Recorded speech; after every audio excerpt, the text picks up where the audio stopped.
Bismillahirrahmanirrahim. Assalamualaikum warahmatullahi wabarakatuh. Berjumpa lagi kita dan channel saya.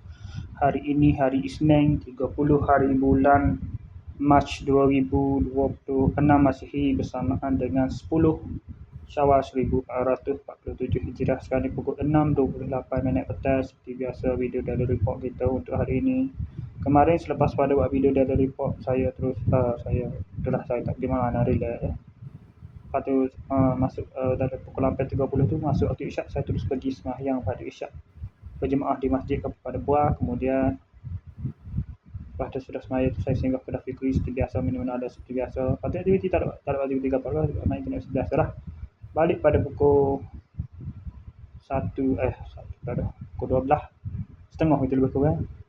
Dan malam tadi saya tak tidur. Ada tidur sekejap lah. Tidur dalam pukul 5. Pukul 4:30 tidur.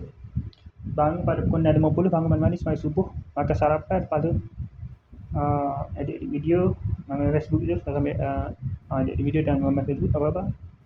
Ngantuk tidur dalam pukul 7.40 gitu lebih kurang. Bangun pada pukul 1.10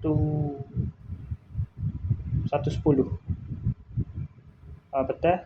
Sembahyang Zuhur pada pukul 3.40 petang. Sembahyang Asar pada pukul 6 petang. Lepas tu edit video lah kejap hari ni, tak ada kejap ke apa.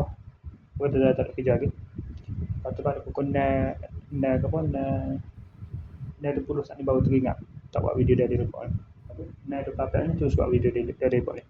Okey, saya sekadar saja untuk sesi video dari report kita untuk hari ini. Assalamualaikum, jumpa lagi. Bye.